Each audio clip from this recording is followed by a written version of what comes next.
신약성경 갈라디아서 5장 13절로 26절까지 말씀입니다. 다 쳐신 줄 알고 제가 하나님 말씀을 받들어 읽도록 하겠습니다. 이것은 하나님의 말씀입니다. 형제들아, 너희가 자유를 위하여 부르심을 입었으나 그러나 그 자유로 육체의 기회를 삼지 말고 오직 사랑으로 서로 종노릇하라. 온 율법은 내 이웃 사랑하기를 내 자신같이 하라 하신 한 말씀에서 이루어졌나니 만일 서로 물고 먹으면 피차 멸망할까 조심하라. 내가 이르노니 너희는 성령을 따라 행하라. 그리하면 육체의 욕심을 이루지 아니하리라. 육체의 소욕은 성령을 거스르고 성령은 육체를 거스르나니 이 둘은 서로 대적하므로 너희가 원하는 것을 하지 못하게 하려 함이니라. 너희가 만일 성령의 인도하시는 바가 되면 율법 아래에 있지 아니하리라. 육체의 일은 분명하니 곧 음행과 더러운 것과 호색과 우상 숭배와 주술과 원수 맺는 것과 분쟁과 시기와 분냉과 당 짓는 것과 분열함과 이단과 투기와 술 취함과 방탕함과 또 그와 같은 것들이라. 전에 너희에게 경계한 것 같이 경계하노니 이런 일을 하는 자들은 하나님의 나라를 유업으로 받지 못할 것이요 오직 성령의 열매는 사랑과 희락과 화평과 오래 참음과 자비와 양성과 충성과 온유와 절제니 이 같은 것을 금할 법이 없느니라. 그리스도 예수의 사람들은 육체와 함께 그 정욕과 탐심을 십자가에 못 박았느니라. 만일 우리가 성령으로 살면 또한 성령으로 행할지니 헛된 영광을 구하여 서로 노엽게 하거나 서로 투기하지 말지니라. 아멘. 바울은 지금까지 칭의는 할례가 아니라 믿음으로 받을 것을 갈라디아서 전체에서 이제 설명했고, 믿음은 육신을 따르는 것이 아니라 약속에 근거한 것이라고 말씀하였습니다. 약속에 근거한 것이란 약속을 이루는 분을 신뢰하는 믿음이라는 것도 우리는 살펴보았습니다. 이것은 그 믿음은 육신에서 비롯될 수 없다고 바울은 이야기합니다. 그런데 이러한 믿음과 윤리의 관계는 어떤 상관관계가 있는가요?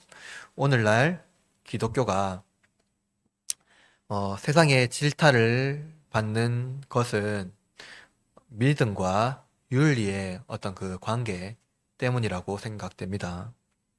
현대 인문학자들과 철학자들은 기독교의 믿음이 그 폭력을 양성한다고 말한 바가 있습니다. 믿음은 윤리와 상관없는 신념이라고 생각하기 때문입니다. 이들이 생각하는 윤리는 인간 정신이라고 하는 그 영혼과 이성이 그 육체를 지배하는 것입니다. 근본적으로 철학은 육체를 통제하고 굴복시켜서 이성과 영혼의 지배 아래에 있게 하는 것입니다. 그러나 성경은 죄인인 인간이 육체를 제어하는 것은 불가능하다라고 가르치고 있습니다. 나약한 인간의 육체로 윤리적 삶을 이루는 것은 오직 성령의 내주 안에 있을 때에 가능하다라는 것입니다.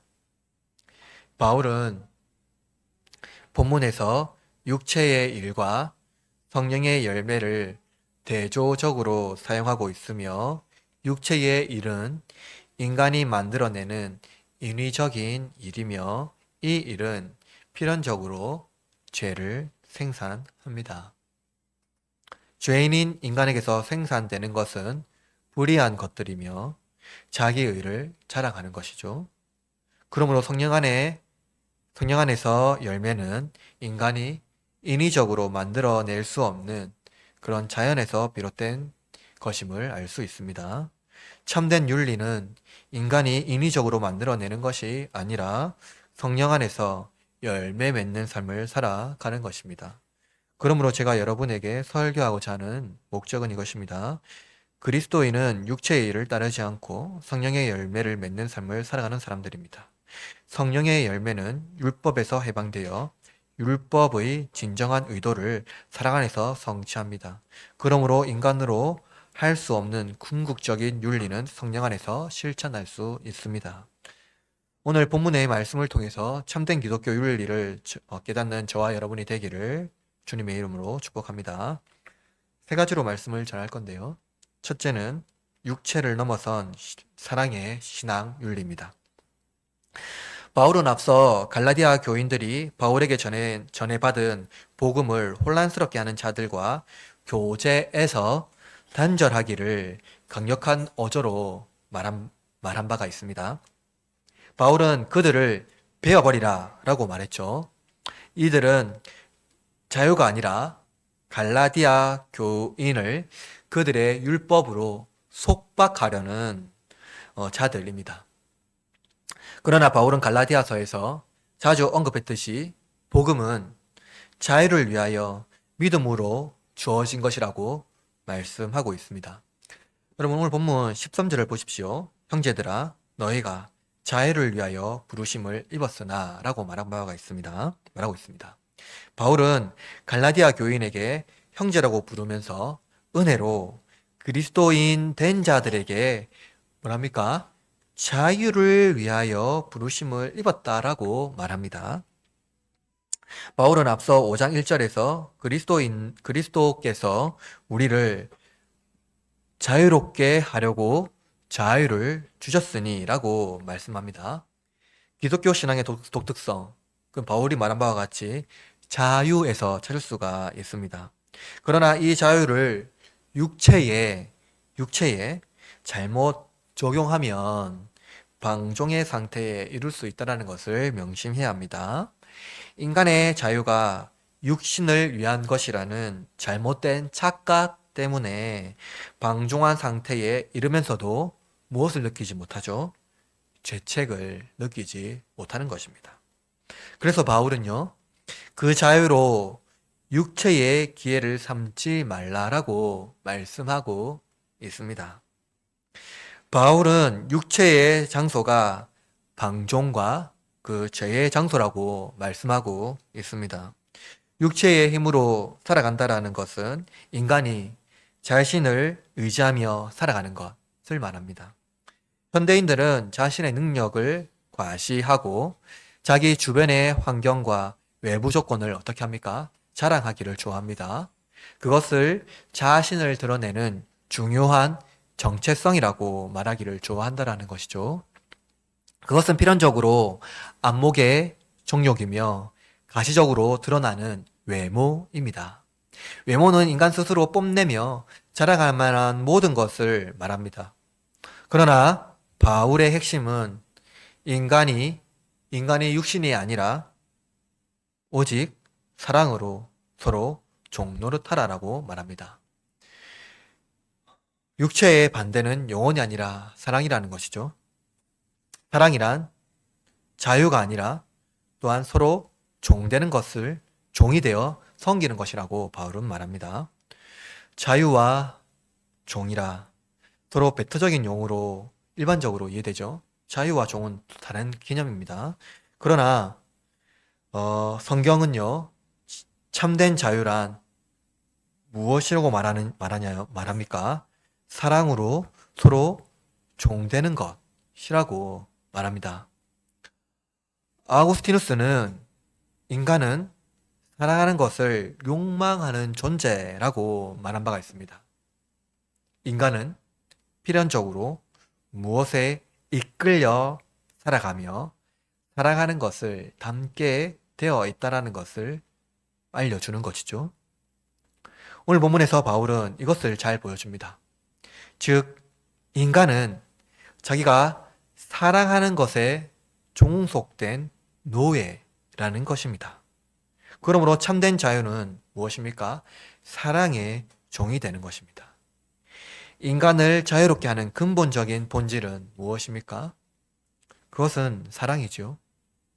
따라서 이신칭의 영광스러운 기쁜 소식은 그리스도께서 우리를 율법의 종노릇과 우주의 악의 세력의 포로에서 건져내었다라는 것입니다.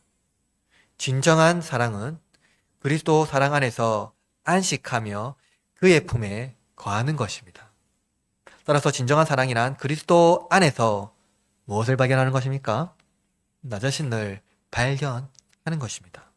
왜냐하면 그리스도께서 아버지께 순종하셨고 아버지와 그 아들을 사랑으로 보내심을 우리가 아버지께서 그 아들을 사랑으로 보내심을 우리가 알 수 있다면 아버지와 아들의 그 사랑의 관계보다 더 위대한 사랑은 없기 때문입니다. 그리스도가 아버지 안에 거하며 아버지의 생명으로 순종했다면 하물며 우리가 그의 예수 그리스도 없이 사랑할 수 있을까요?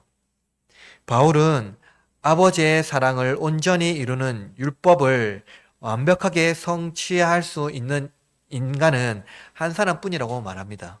동시에 성령 안에서 율법을 이루는 방법을요, 14장에서 가르쳐 주고 있습니다.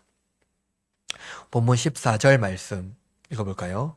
온 율법은 내 이웃 사랑하기를 내 자신같이 하라 한 말씀에서 이루어졌나니. 하나님의 존재는 우리의 이웃의 관계에서 드러납니다. 이는 하나님의 존재와 그분의 사랑은요, 이웃 사랑에서 어떻게 됩니까? 증명되기 때문입니다. 하나님은 자신이 우상이 되기를 원하지 않으시며 숭배의 대상이 되기를 원하지 않습니다. 즉 하나님은 우리가 하나님에 대한 숭배의 대상이 되기를 원하지 않는다라는 것이죠. 예수님은 레위기 19장 18절의 말씀을 다시 반복하면서 하나님 사랑과 이웃 사랑이 첫 계명이라는 것을 중요하게 가르치십니다. 하나님은 우리의 숭배의 대상이 아니라 어떠한 대상입니까? 어떠한 대상이 되기를 원하십니까? 사랑의 대상이 되기를 원하신다는 것입니다. 그의 사랑의 관계 안에서 하나님은 우리를 초청하기를 원하십니다.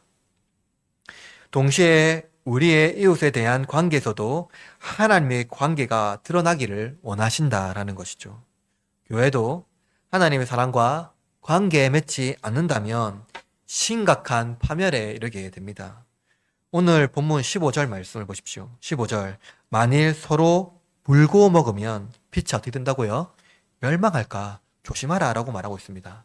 율법은 인간의 사랑의 관계가 아니라 어떻게 맺게 만듭니까? 규율과 간섭 안에서 서로 지배하게 합니다. 그것은 바울이 15절에서 현재동사로 기록하고 있는 것 같이 서로 물고 먹는다라고 되어 있는데요. 그것은 갈기갈기 찢고 있는다라는 말입니다. 바울이 이 두 동사를요, 물고 먹는다 이 두 동사를요, 현재 시상으로 기록한 것은요, 지금 갈라디아 교회가 어떻게 됐습니까? 이러한 형편에 있다는 것을 명확하게 보여주고 있기 때문입니다. 또한 이러한 형편에서 바울이 기록한 성경이 있죠. 고린도전서에 보면은 그 파벌이 일어나죠. 그런 상황을 잘 보여주고 있습니다. 이와 같이 교회 내에서도 언제나 하나님 사랑에서 벗어나면은 이러한 소멸되는 것, 물고 먹는 상태가 이룰 수밖에 없다라는 것을 바울은 말씀하고 있는 것이죠. 그렇다면 육체를 넘어선 신앙의 윤리는 무엇을 이야기합니까? 그것은 바울이 16절에서 말씀하고 있는 바와 같이 성령을 따라 행하는 것입니다. 여기서 행하다라는 이 동사는요, 걸어라라는 뜻을 지닌 단어입니다. 그리고 이것은 명령법인데요. 현재 명령법이기 때문에 현재 진행 중인 활동을 말하고 있는 것입니다. 즉, 성령을 따라 걸어라 라는 그 말을 하고 있는 것이죠.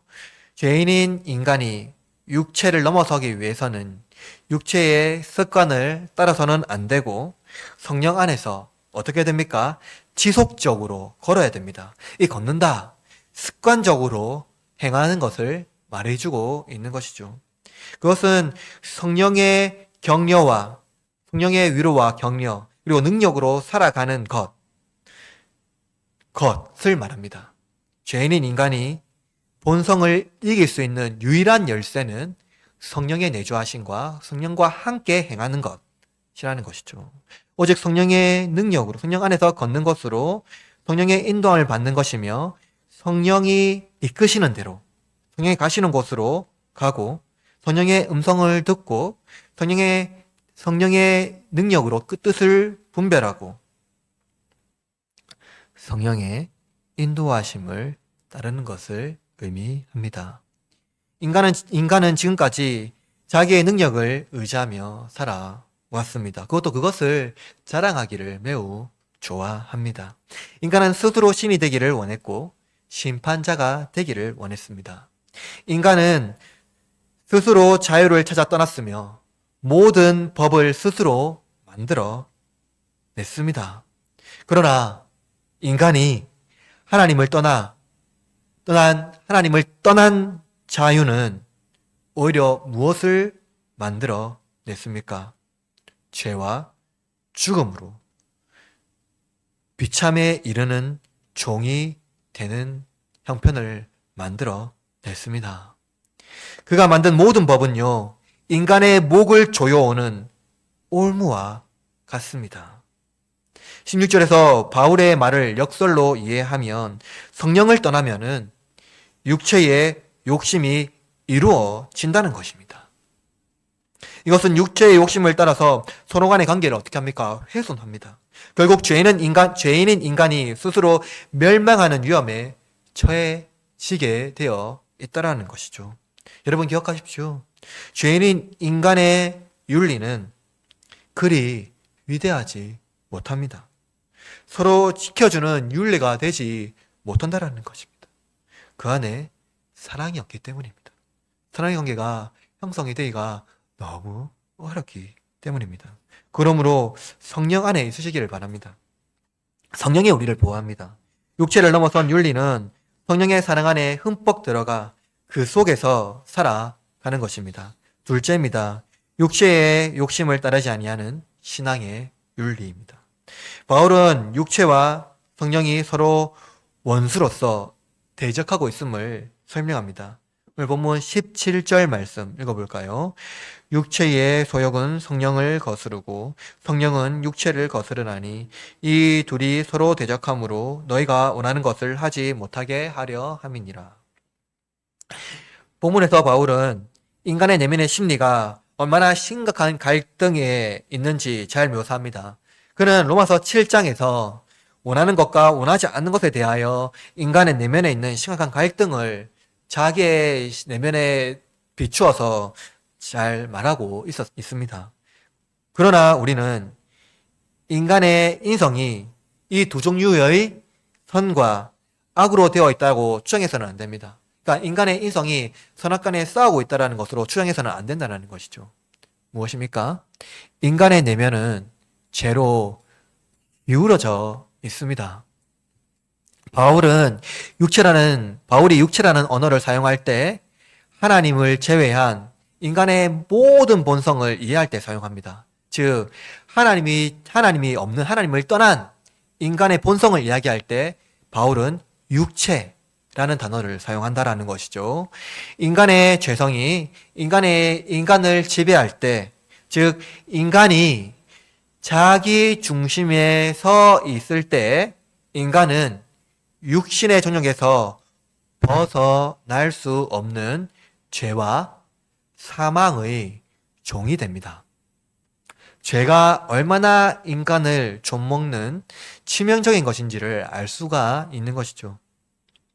바울은 성령은 육체를 거스르나니라고 말하고 있는 것은 성령이 육체의 죄와 악을 몰아내고 의와 거룩함으로 인도한다는 것을 말합니다. 따라서 바울은 16절에서 육체의 욕심을 이루는 것, 그것은 바로 17절에서 말하고 있는 너희가 원하는 것이 아니라는 것을 알려줍니다. 그리스도인이 원하는 것은 육체의 욕심을 이루는 것이 아니죠. 인간은 자기 중심으로 살아갈 때 옳은 것을 실현할 수 없습니다. 그것은 필연적으로 육체의 욕심을 이루는 것과 깊이 관련되어 있기 때문이죠. 그러나 바울이 말하고 있는 성령 안에 있는 것, 성령이 우리 가운데 있을 때에 오직 옳은 것을 실현할 수 있는 것을 말합니다. 그러므로 신약학자 티모시 조지가 쓴 CSC라는 주석이 있는데요. 거기서 말한 바와 같이 여기서 말하고 있는 이제 17절에서 말하고 있는 너희가 원하는 것을 하나님께서 중생한 신자들에게 주신 거룩한 갈망과 애정으로 해석해야 하는 것이 합당하다라는 것입니다. 하나님은 우리의 제일 순서에 있는 것을 원하지 않습니다. 우리는 때때로 우선순위 정하는 것을 매우 좋아하죠. 그것을 많이 가르쳤습니다. 마치 피라미드 형태를 만들어서 제일 꼭대기에 하나님을 두고 그 다음에 다른 순서를 두고 다른 순서를 내는 것이죠.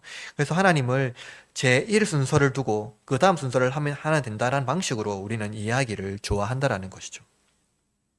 그럼 하나님이 그것을 원하실까요? 하나님은 우리 삶의 제1원칙, 제1순서에 두는 것을 원하지 않습니다. 하나님 원하시는 것은 우리의 삶의 중심이 되기를 원하신다라는 것이죠. 하나님께서 인간의 중심 안에 계실 때에 인간의 모든 영역에서 하나님의 의와 거룩함이 실현될 것입니다. 그것은 무엇입니까? 하나님의 중심에 있게 되면은 나의 삶의 영역이 여러 가지 영역으로 퍼져나갈 때에 하나님의 중심이 나를 지배함으로 말미암아 모든 것이 하나님의 중심적인 삶을 살아내기 때문입니다. 반면에 율법은 인간이 중심되어 스스로 육체의 종력에 넘어가지 않는 불굴의 의지를 실현하고자 하는 의의 순종의 의가 아니라는 것을 알 수 있습니다. 하나님께서 벗어나려는 인간 중심의 의는 불순종의 의지에 굴복되어 스스로 죄와 악에 빠지게 된다는 것을 잊어서는 안 됩니다. 그래서 바울은 18절에서 이렇게 선포합니다. 본문 18절을 같이 읽어볼까요? 너희가 만일 성령의 인도하시는 바가 되면 율법 아래에 있지 아니하리라. 여러분, 참된 사랑의 윤리는 율법의 인도함을 받는 것이 아니라 무엇을 받는 것이죠? 성령의 인도함을 받는 것입니다. 하나님을 기쁘시게 하려는 인간의 노력은 오히려 하나님을 기쁘시게 하지 못합니다. 하나님은 우리가 무엇을 해서 하나님이 기뻐하는 것이 아닙니다. 내가 어떠한 일을 해서 하나님이 기뻐하는 것이 아니라는 것이죠. 율법의 성취는 우리의 노력의 결과물이 아닙니다. 율법의 성취가 하나님의 법을 이루는 윤리적 기준이 아니라는 것이죠. 신자가 하나님을 기쁘게 하는 유일한 방법은 무엇일까요? 그것은 하나님을 즐거워하는 것이죠. 하나님의 삶의 중심이 왔을 때에 하나님의 내 삶의 중심으로 말미암아 그것을 기뻐하며 삶을 살아낼 때에 의가 드러나는 것입니다. 하나님이 즐거워하는 것은 무엇입니까? 그것은 우리가 하나님의 사랑에 어떻게 되는 것이죠? 종속되어 그 사랑 안에서 관계를 맺으며 하나님 중심으로 살아가는 것을 하나님은 즐거워하고 좋아하신다는 것입니다. 따라서 인간의 즐거움과 행복의 근원이 하나님이며 사람이 하나님으로 말미암아 기뻐하고 즐거워할 때 참된 기쁨과 즐거움이 드러나는 것입니다. 그러므로 중생한 신자는 율법 아래에 있는 율법의 종이 아니라 성령이 내 삶의 중심이 되고 그와 함께 거하고 즐거워하는 삶을 살아가는 것, 그것이 복된 삶을 살아가는 자, 바로 그 자가 그리스도인입니다. 중생한 신자이죠. 율법이 우리를 지키는 것이 아니라 바로 믿음이 우리를 지키는 것입니다. 바울은 바울은 이어서 육체의 일과 성령의 열매를 대조하여서 갈라디아 교인들에게 주의 말씀을 증거하는데요. 여러분, 육체의 일은 무엇입니까? 그것은 오늘 본문 19절에서 21절에 기록되어 있는데요. 육체의 일은 분명하니 곧 음행과 더러운 것과 호색과 우상숭배와 주술과 원수 맺는 것과 분쟁과 시기와 분냉과 당짓는 것과 분열함과 이단과 투기와 술 취함과 방탕함과 또 그와 같은 것들이라. 그리고 바울은 로마서에서도요, 이러한 육체의 일을 기록하고 있는데요. 로마서 1장 29절에 31절에 이렇게 말합니다. 곧 모든 불의, 추악, 탐욕, 악의가 가득한 자요. 시기, 살인, 분쟁, 사기, 악독이 가득한 자요. 수군수군하는 자요. 비방하는 자요. 하나님을 미워하는 자요. 능욕하는 자요. 교만한 자요. 자랑하는 자요. 악을 도모하는 자요. 부모를 거역하는 자요. 우매한 자요. 배약하는 자요. 무정한 자요. 무자비한 자라. 바울이 열거한 육체의 일, 그것은 고대 철학자들이 말하는 악덕과 흡사합니다. 바울도 당시 헬라 문명의 사람이었기 때문에 바울이 말하는 윤리는 그리스 윤리의 기원을 두고 있음을 알 수 있습니다. 그러나 철학자들은 인간의 윤리는 인간이 스스로 그 악덕을 제어할 수 있다고 생각했습니다. 그들은 인간의 정신을 보편관념으로 이해했고 정신을 맑게 하면 모든 악덕에서 자유할 수 있다고 생각한 것입니다. 그러나 인간의 훌륭한 성품이 인간의 노력으로 이루어질 수 있습니까? 아닙니다. 인간의 기질은요, 단순한 도덕적 훈련으로만 형성되지 못합니다. 그렇다면 기독교는요, 법률법주의, 방종을 낳는 형태가 되지 않는지 사람들은 질문합니다. 그냥 믿음만, 그건 신념만 아닌가 하는 질문을 하는 것이죠. 인간의 기질은요, 인간 사회의 모든 문화, 경제, 정치, 그리고 삶이 형성하는 모든 환경과 관련 맺습니다. 하나님을 떠난 인간이 인수적인 방식에서 벗어날 수 있을까요? 벗어나기라 매우 힘들죠. 불가능합니다.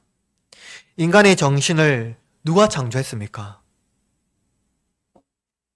인간의 정신, 인간의 영혼, 그것은 성령님의 순결이죠. 우리는 그것을 영혼이라고 말합니다. 영혼이란 하나님의 생명의 숨쉬는 자아이며 그가 없이는 우리는 숨을 쉴 수 없다는 것을 우리는 잊어서는 안 된다는 것이죠. 인간의 기질은 우리를 창조하신 하나님이 가장 잘 아십니다. 하나님이 나를 아시고 또 나를 어떤 형편에 처할지 어떤 고난을 당할지 하나님은 잘 아십니다. 하나님은 나를 아시고 어떤 어려움을 당할지 아시고 하나님은 이 땅에 보내셨습니다. 그러므로 우리가 하나님 안에 거할 때 우리의 영혼이 즐거워한다는 것을 우리는 잊어서는 안 된다는 것입니다. 바울은 육체의 일이 인간의 육신을 즐겁게 할지는 모르지만 영혼을 즐겁게 하지 못한다라고 말합니다. 육체의 일은 육신의 여러 가지 악목의 정욕을 위한 것을 가지게 하지만 그것을 상실하게 되면 영혼이 심각한 고통에 빠지기 때문입니다. 바울은 육신의 일과 관련하여 악덕을 4가지로 정의하는데요. 첫째로 부도덕한 죄들입니다. 그것은 19절에 기록된 음행, 더러운 것, 호색입니다. 바울이 첫 번째로 말한 이 죄들은요, 성적인 문제와 관련된 것들입니다. 성적인 문제는 인간이 얼마나 타락했는지 보여주는 거울입니다.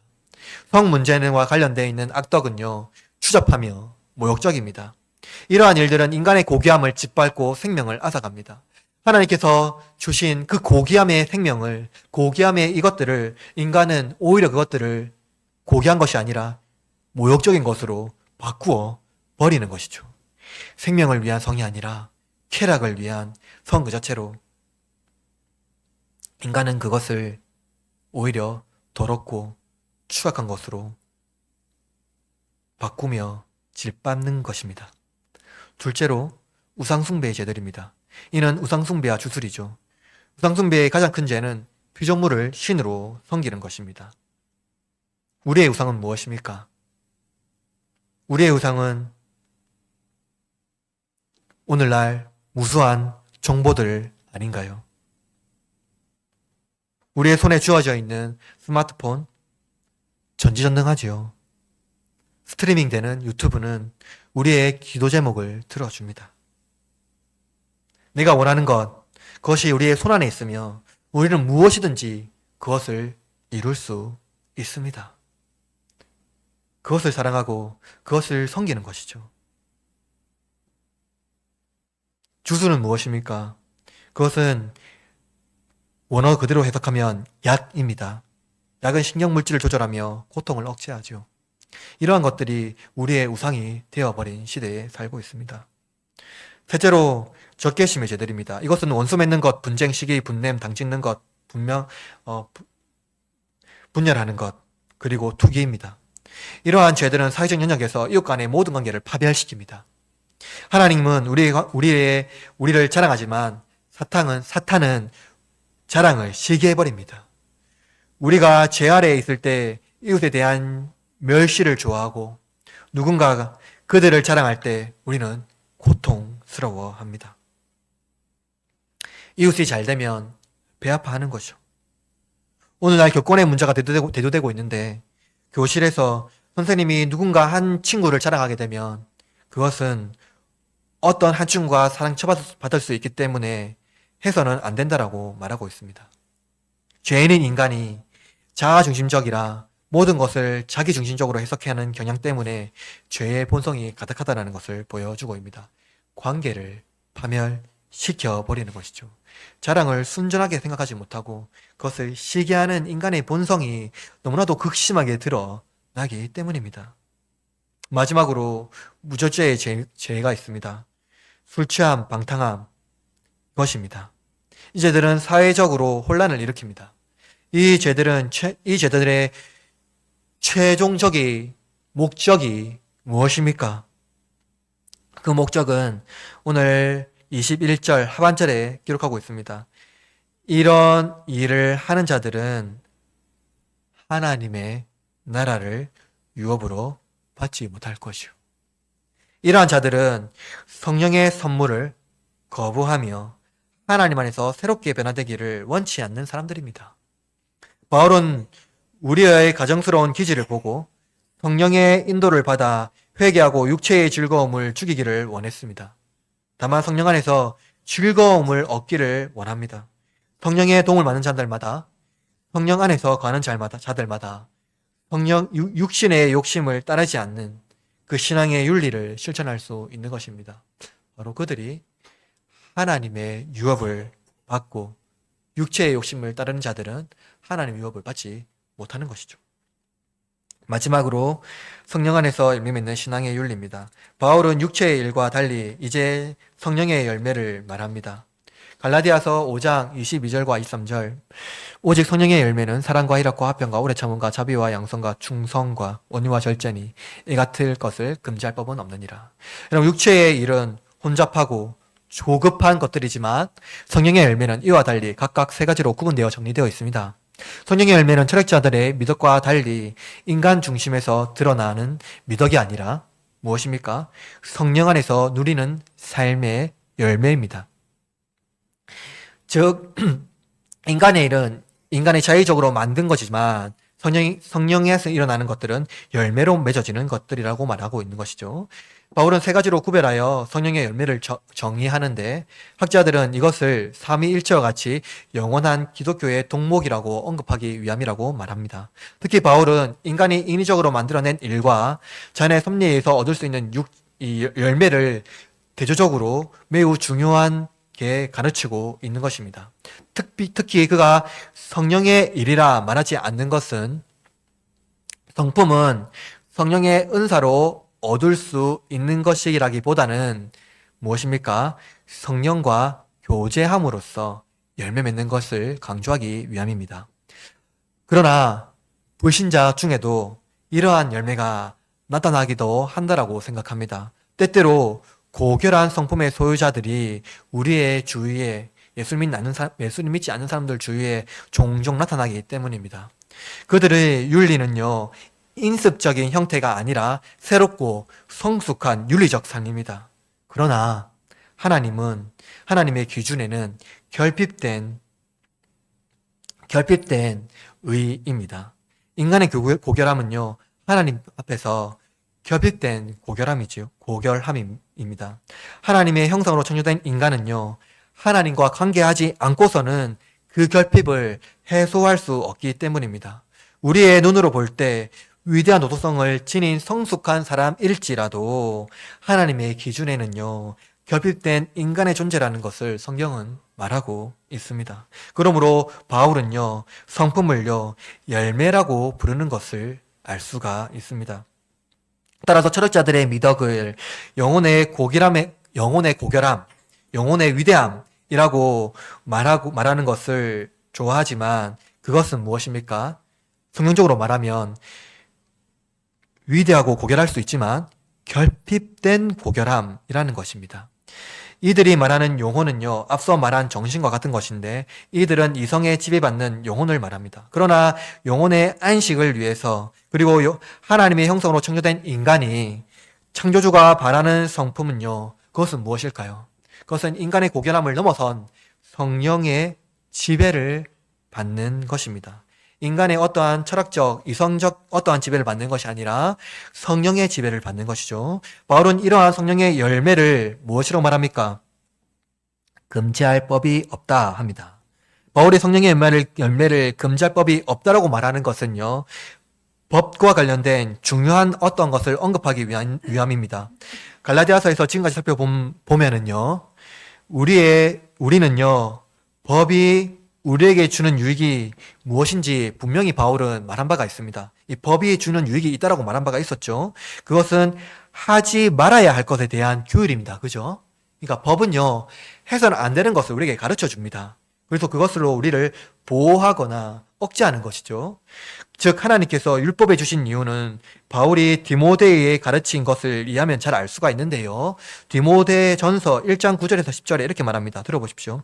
율법은 옳은 사람을 위하여 세운 것이 아니요 불법한 자와 복종하지 아니하는 자와 경건하지 아니한 자와 죄인과 거룩하지 아니한 자와 망령된 자와 아버지를 죽이는 자와 어머니를 죽이는 자와 살인하는 자며 음행하는 자와 남색하는 자와 인신매매하는 자와 거짓말하는 자와 거짓 맹세하는 자와 기타 바른 교훈을 거스르는 자를 위함이니 율법이 이런 자들을 위해서 있다라고 말하고 있습니다. 그러므로 여러분, 율법은요, 인간의 비참함을 그대로 노출합니다. 그래서 해선 안 되는 것을 우리에게 이 법은 알려주고 있는 것이죠. 그러나 성령의 열매는 무엇이라고 말하고 있다고요? 금지할 법이 없다라고 말합니다. 성령의 열매는요, 무엇을 도와주고 있기 때문입니까? 옳은 일을 할 수 있는 유일한 도움이기 때문입니다. 율법은요, 우리를 금지하도록 경고합니다. 왜 그렇습니까? 우리가 옳은 일을 할 수 없기 때문이죠. 그것을 하지 못하도록 억제하는 방법을 하고 있습니다. 그러나 성령의 열매는 우리가 옳은 일을 할 수 있는 후견인입니다.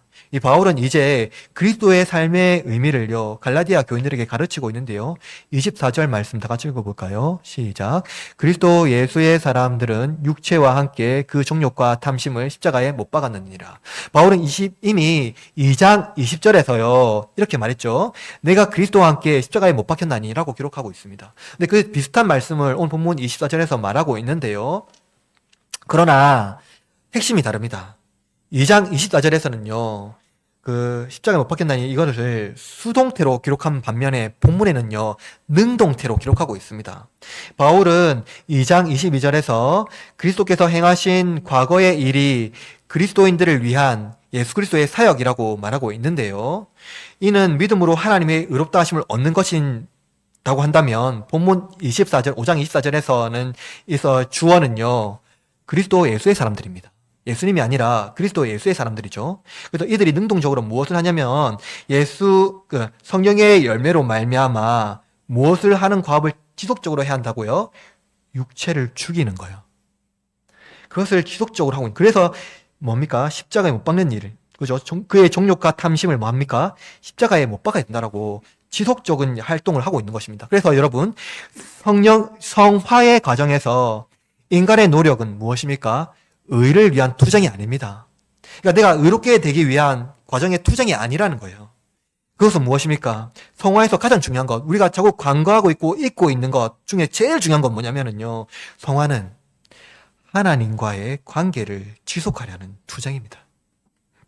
자꾸 내가 중심이 되기를 원하고 세상에 어떤 관계를 가지고 자꾸 어떠한 관계 가운데 그것에 나가려고 하는 그것을 벗어버리고 그것을 가려고 자꾸 나를 막고 하나님의 사랑과 관계 안에 머물려고 하는 지속적인 투쟁이 바로 성화라는 거예요. 그래서 이 투쟁을요, 이 땅에서 끊임없이 해야 된다는 거예요. 나의 정욕, 안목의 정욕, 탐심을 십자가에 못 박고 하나님의 사랑 안에 거하려고 끊임없이 나 자신을 투쟁하는 삶, 십자가에서 자신을 죽이는 삶을 반복하는 것을 말합니다. 25절 말씀 다 같이 읽어봅시다. 만일 우리가 성령으로 살면 또한 성령으로 행할지니. 바울은 성령으로 사는 그리스도인이 성령으로 행한다고 말합니다. 신자의 삶에서 윤리에 실현하는 것, 그것은 나의 자아가 중심될 때 불가능합니다. 철학자들은 나의 자아가 중심이 있고 윤리, 어떠한 이성과 정신이 나의 삶의 지배를 받았을 때 그것이 가능하다고 말하지만 그것은 불가능합니다. 가능하다는 것 오직 하나죠. 하나님의 사랑 안에 거할 때요. 성령이 내 삶에 충만히 임할 때, 그가 내 삶에서 사랑으로 나의 삶을 만족하게 누리고 그것을 즐거움으로 가득할 때 우리는 옳은 일을 할 수가 있습니다. 동사 본문에서 25절 본문에서 행할지니, 성령으로 행할지니, 이 동사는요 보조를 맞추다, 일렬로 서다, 줄을 맞춰 서다라는 어떠한 군사적 용어인데요. 이는 헬라 철학자에서 말하고 있는 것은 무엇이냐면 누군가의 철학적 원칙을 따르다라는 의미를 사용하고 있는데요. 바울은 이것을 변화시켜가지고요, 누군가의 철학적 원칙을 따르는 것이 아니라 무엇입니까? 성령의 방식대로 살아가는 것을 말하고 있습니다. 따라서 바울은요, 철학자들의 말을 인용하여서 성령적으로 바꾸어서 어떻게 적용합니까? 신자가 옛 육체의 종욕에서 육체의 종욕을 십자가에서 죽이는 것처럼 우리의 태도, 행동, 생활 방식에서도 무엇입니까?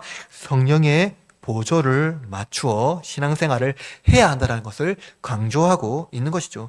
성령을 따라서 행하는 것, 그것이 무엇입니까? 옳은 일을 할 수 있는 중요한 핵심입니다. 이것이 인간의 최상의 선을 행하는 것입니다. 철학자들의 최상의 선은요, 하나님 앞에서 결핍된 선이지만 성령 안에서의 선은요, 결핍됨이 없습니다. 왜냐하면 삼위 하나님께서 그 선 자체이시기 때문입니다. 따라서 참된 신자는 헛된 영광을 구하지 않죠. 오늘 26절 말씀 다 같이 읽어봅시다. 헛된 영광을 구하여 서로 노엽게 하거나 서로 투기하지 말지니라. 헛된 영광을 구하는 삶, 얼마나 비참한 삶인지 바울은 가르쳤습니다. 그러므로 여러분, 육체의 일을 따르는 것, 그것이 자아 중심적 영광으로 착각하는 헛된 영광입니다. 마치 그것이 나를 포장해주고 나를 화려하게 치장해주고 그것이 나를 돋보이게 할지는 모르겠지만 그것은 결코 헛된 영광이라는 것이죠. 그것은 하나님의 유업을 받는 영광이 아닙니다. 헛되다, 허당이죠. 이 땅에서 영광이라고 생각할지 모르지만 그것은 허영입니다. 참된 영광은 오직 하나님 안에 있지요. 하나님만이 빛을 발현하는 유일한 존재이기 때문입니다. 그 빛을 받는 자, 그 빛을 발현하는 자, 그가 바로 영광인 본체입니다. 그러므로 여러분, 참된 기독교 신앙의 윤리는 하나님 안에 거할 때 가능합니다. 그 안에 지속적으로 거할 때 가능합니다. 율법이 우리를 윤리적인 인간으로 만들지 못합니다. 하나님의 사랑의 관계에 머물러 있을 때 비로소 우리는 창조주의 참된 사랑을 누리며 서로 간의 결핍을 채울 수 있습니다. 이것이 하나님의 형상으로 창조된 인간의 윤리적 삶을 살아가는 유일한 길입니다. 말씀을 마무리합니다. 사랑하는 흐르는 장로교회 형제자매 여러분, 우리는 하나님에게서 벗어나면 자아중심적인 삶을 살아가는 존재라는 것을 잊어서는 안 됩니다.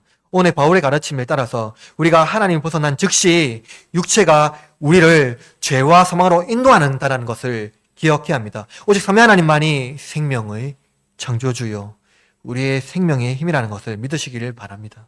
그러므로 나의 삶을 육체의 길로 삼지 말고 오직 하나님의 사랑 안에 거하며 날마다 십자가에서 자기 중심적인 삶을 죽이며 하나님 중심으로 살아가기를 다짐하고 또 그렇게 살아내는 용기를 달라고 기도합시다. 성령 안에서 살아가는 사람, 하나님을 즐거워하며 자신의 삶도 복되고 즐거운 삶이라는 것을 알 수가 있습니다. 이것이 바로 사도 바울이 지속적으로 말하고 있는 그 의가 단순히 윤리적 삶을 거부하는 것이 아니라 참된 의는 윤리적 삶과 같은 의미를 가진다는 것을 우리는 본문에서 알 수가 있는 것이죠. 하나님 안에서 즐겁고 복된 삶, 하나님 안에서, 하나님과 교제 안에서 참된 즐거움을 살아가는 삶이 우리가 얼마나 즐겁고 복된 삶인지를 여러분 기억하고, 또 이번에 일주의 삶을 살아갈 때에 즐겁고 행복하고 하나님과 교제하는 복된 삶을 살아내는 저와 여러분 되기를 주님의 이름으로 축원합니다.